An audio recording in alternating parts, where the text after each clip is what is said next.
all black men, whether on the street corners or in the classrooms or even in the workplace. Everybody should have the right to live their lives free up here, and everyone should be treated with dignity and respect. I can't lie, I almost cried when I seen the video of Tyree Nichols. And I can't lie, I never thought the time would come with constitutional killers. Next time that we should rise above. Another mama crying, another flying dove. Another brother dying, oh Lord. Another sad situation, oh God. I feel the pain inside my bones. It hit me hard, it got me feeling like my soul crying. And yeah, it's true, they say the good die young. First you here and then you gone. Another story, another song crying. But hold on, and I know you been holding that pain in for so long. Don't trip, it getting bout, they say no pain, no gain. Gotta stand tall in all weather, cause when it rains and storm, get an umbrella. Next time that we should rise above. Another mama crying, another flying dove. Another brother dying, oh Lord. Another sad situation, oh God.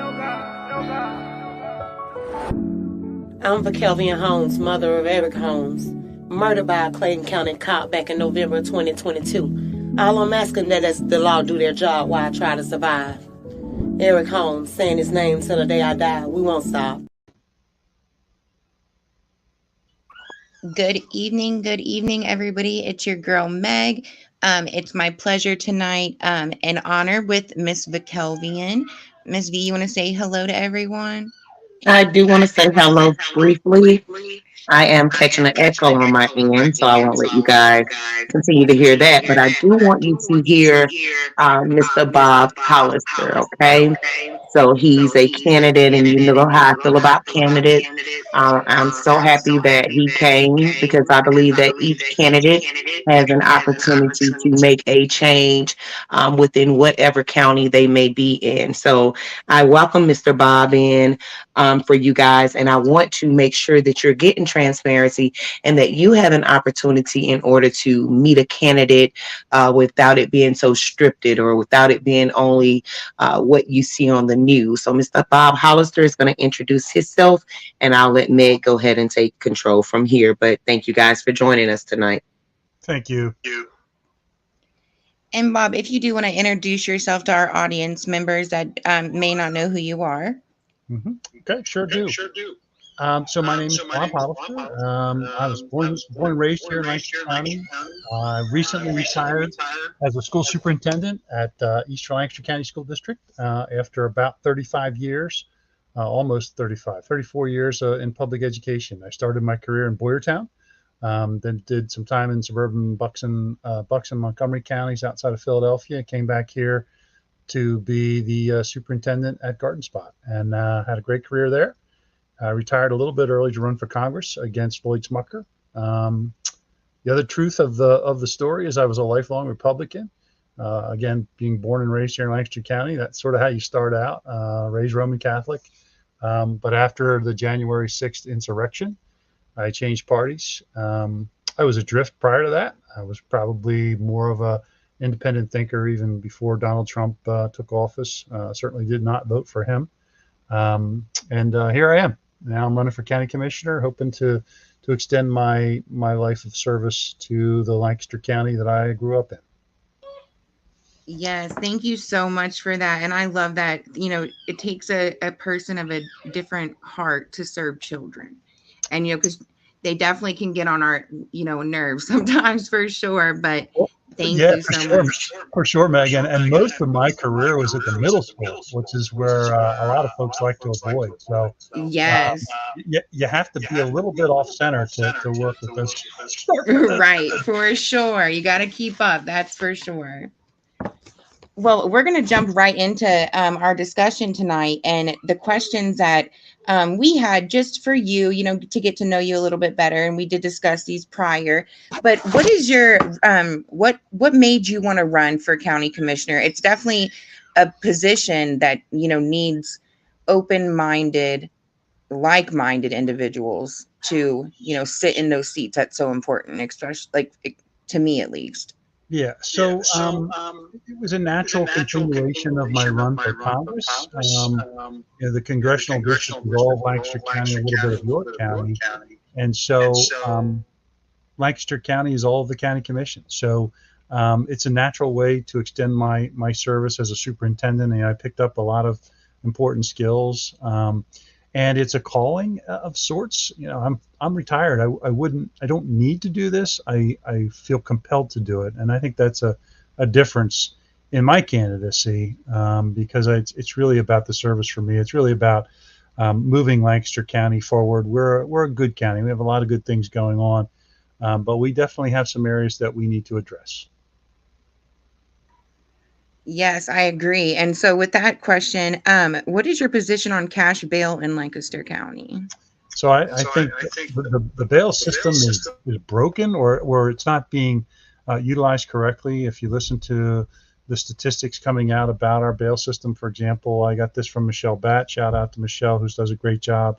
$30 million to operate the prison a year. $20 million is spent on people who are waiting trial, who may or may not be innocent. The magistrates, the local MDJs are just putting too much bail on people. There are alternatives to bail that could be used. And what's happening is, people are saying, I can't pay that bail, so put me in jail. And unfortunately, the whole idea of bail is so someone has skin in the game, so they can still, be with their family. They can still go to their job. They can still go to their church or whatever it is that keeps them connected to community until that trial comes up. So absolutely, we need to do more with our bail system. And go ahead, Mama. I wanted to come in. I wanted to first of all, can you put it on mute, Meg? Okay, stop the echo. I wanted to first say thank you, Mr. Hollister. You made some great points, even in speaking on the parties. And a lot of people say, well, I'm Democratic or I'm Republican. You have been in both parties. So I want to thank you for that. And I don't know how to identify myself now in going through the battle that I'm going through, because I've met both. And I can say from both sides, I've had some things that I'm like, okay, I agree to this or I don't. So I want to thank you, because I feel like you're going to have a lot to offer. Like what Meg said with the kids, that definitely resonated with me.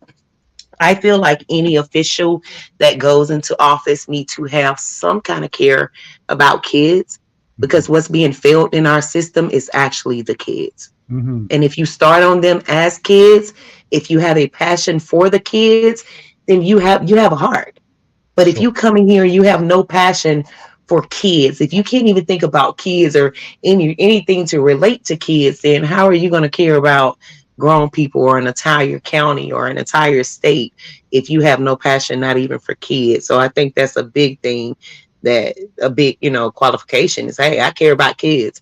So if I care about kids, I can care about you. I can care about this county, because I want the best for the kids. So thank you. Amen.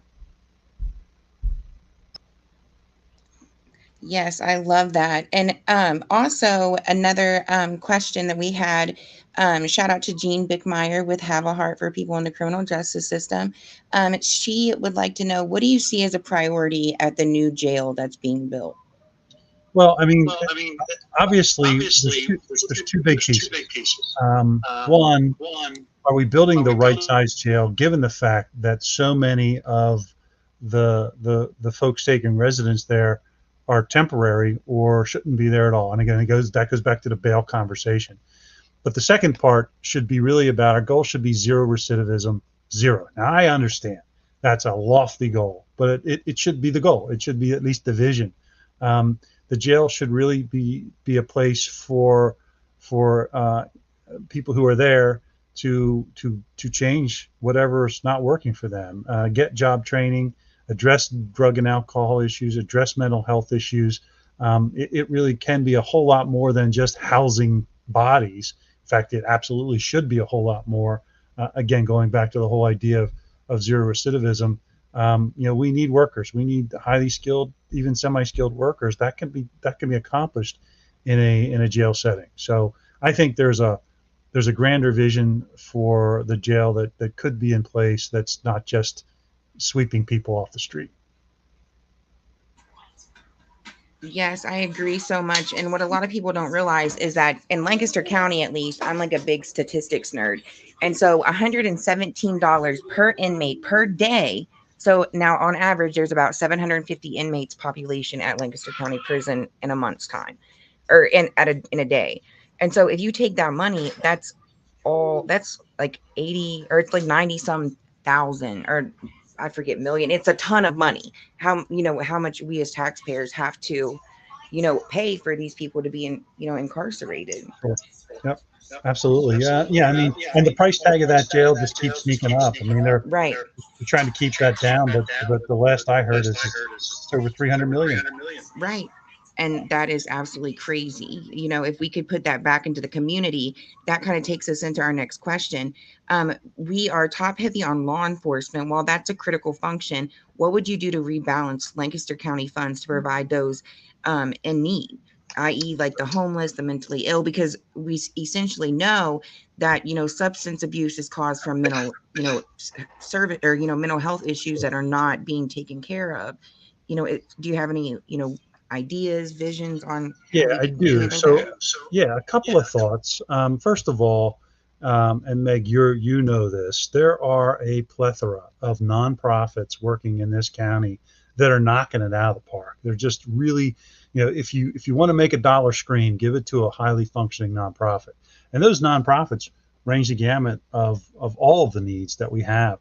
As county commissioner, we can move money from the county commissioners to those nonprofits, set up some type of vetting process or matrix, and we can get that money to groups that are helping the homeless. We can get that money to groups that are addressing mental health, to drug and alcohol, to homelessness, to affordable housing, to job training. There's just so many different groups out there. My wife works with Church World Service, and we've adopted several families. I use the term adoption, but job training and just language skills are their two main priorities, and that can be accomplished through a whole host of intersecting nonprofits here in the county. So the nonprofit world is one way to really address that.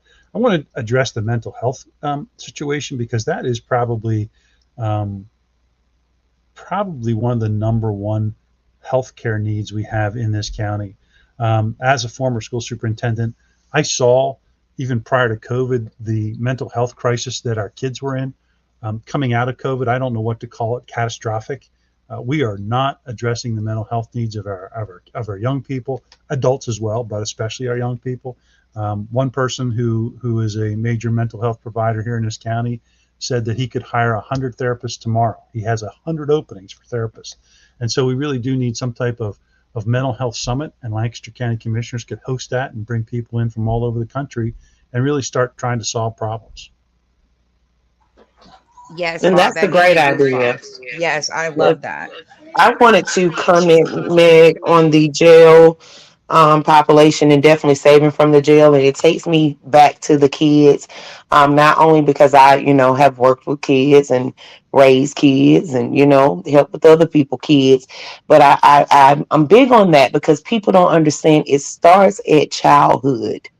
What you are raising up in your community. Even with a lot of people, it starts at childhood. It's not to say that their childhood is going to determine what it is they're going to do, but the more kids that you can touch or impact within a community can really help. It's going to help with your jail population. It's going to help with a lot of different things because you have support behind these kids. So if you don't start with the youth within your communities, then your communities are going to fail.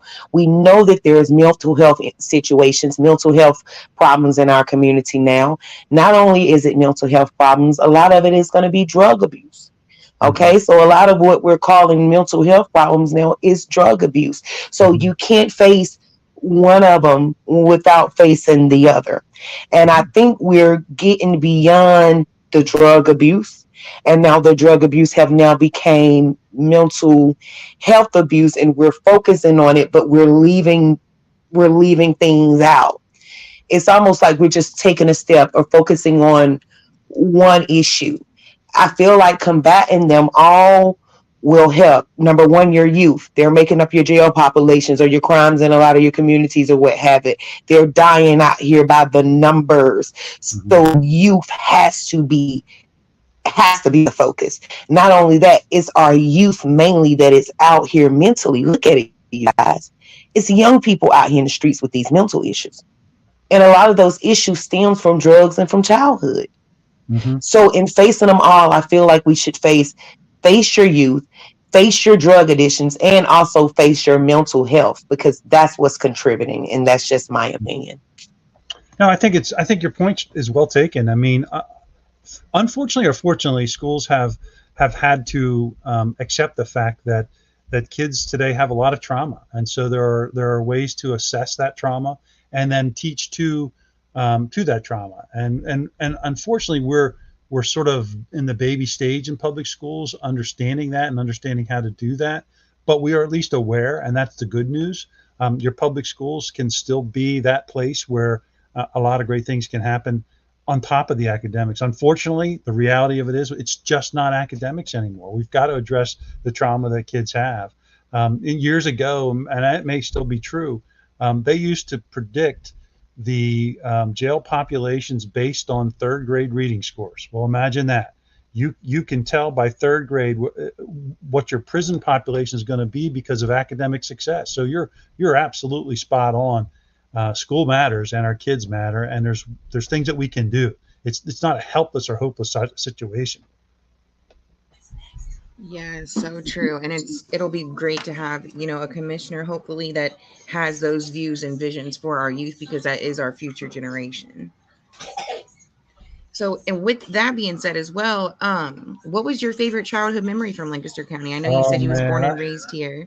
Oh my gosh, that's really hard to nail down. Boy, oh boy. I mean, I remember, back before there were all the orchards and all the places to go, there was a little apple farm outside of, just up from Safe Harbor, that we used to go to in the fall when we start making apple pies. I used to love to go in there and just smell it. But there are so many great memories growing up here in Lancaster County.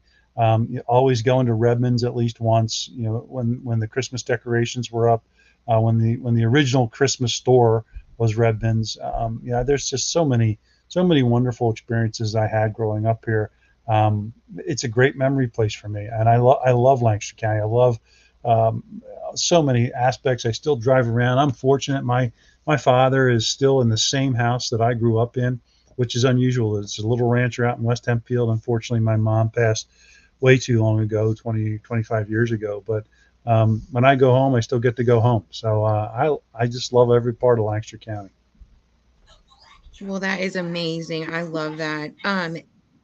We have two left. These are kind of like more personal questions, I guess, from our listeners. The next one is, would you stand up to the district attorney, Heather Adams, who she's publicly indicated that her office does not need a conviction integrity unit, even though Lancaster County has a documented history of wrongful convictions? Now, as a commissioner, you would work directly with the district attorney's office. Is that correct? Because they sit on the board as well. Yeah, we do. Yeah, so we would. I think, I mean, we've got to get to a point where we're comfortable. What's the word? Auditing ourselves, being comfortable with our mistakes and addressing them, being transparent. I do think transparency is an issue for our county government right now. And that's something I would bring to the front.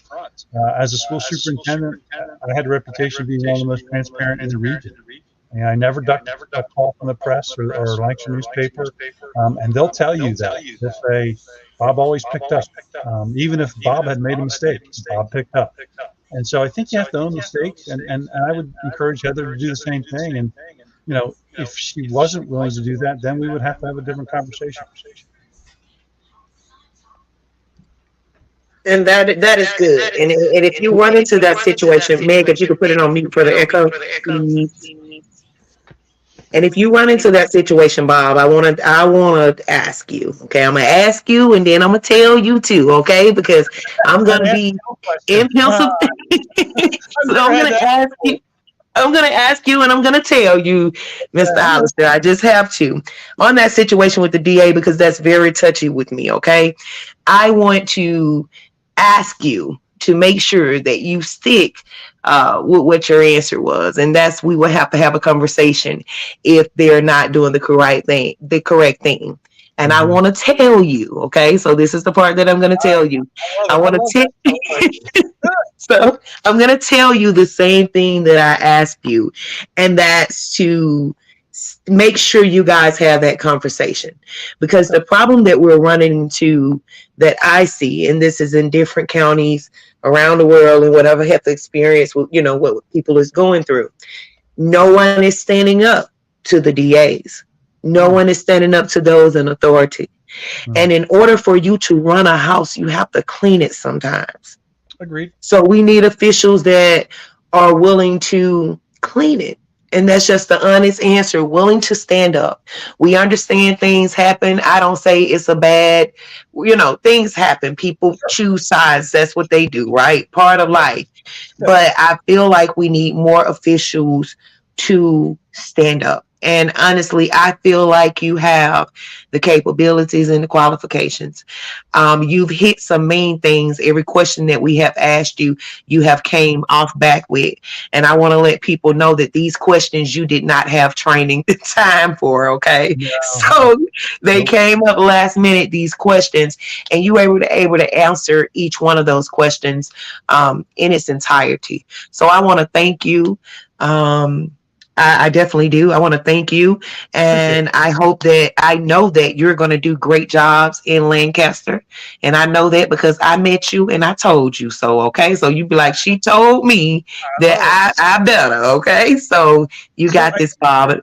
I mean, I think you're perceptive. I mean, I think the difference in me is I don't need the job. I don't need it for any status. I've had plenty of time in the paper. I've had plenty of time on the news. I don't need any of the attention. I'm doing it because it's the right thing to do. It's a calling. It's taking a lifetime of leadership. I was a school administrator for 27 years, 14 of those as superintendent, but I was a school administrator 5 years into my teaching career. And so I do have I have skill sets of working with people and bringing people together and problem solving difficult problems. We can get into the transgender issue we had at Eastern Lancaster County School District 5 years ago. That was tough for that community, but we found solutions. There's a lot of work that's got to go into that. But I appreciate your acknowledgement of that, because I really do think I will challenge people because I've got nothing to lose. I think there's a reason the current Republican commissioners are attacking me. I don't think they want me sitting next to them, and I think there's a reason for that. You know what? You got me over here nodding my head. Man, I tell you, I don't shake my head too much unless I get a good feeling. And you stated something that I want everyone to know, and that was, I don't have to do this. Right. And those are the people that we need, the people that don't have to do this. Now, not the people that got to do this, want to stay here. He's retired. He mentioned that early on. He's been in the papers. He's been in the scene. He's not doing this for a photo moment. No. He's doing this based on the things that he have learned. You got me nodding my head. I'm with you. I'm going to let Meg take over it. And I thank you so much, Mr. Hollister. Thank you for your kind words. Yes. Thank Well, you. Bob, I just think you're amazing. And I feel like that, this is our last question. And I feel like you don't ever ask a question that you don't know the answer to. So I have my own personal opinions that, are mine, but not any organization I'm a part of, because that's come up with me before too. But do you think there is corrupt politicians or people in Lancaster County that we do need to, clean house with, per se, like Ms. V had said? Corruption is a bar that's pretty high. I mean, corruption to me says illegal activity. Right.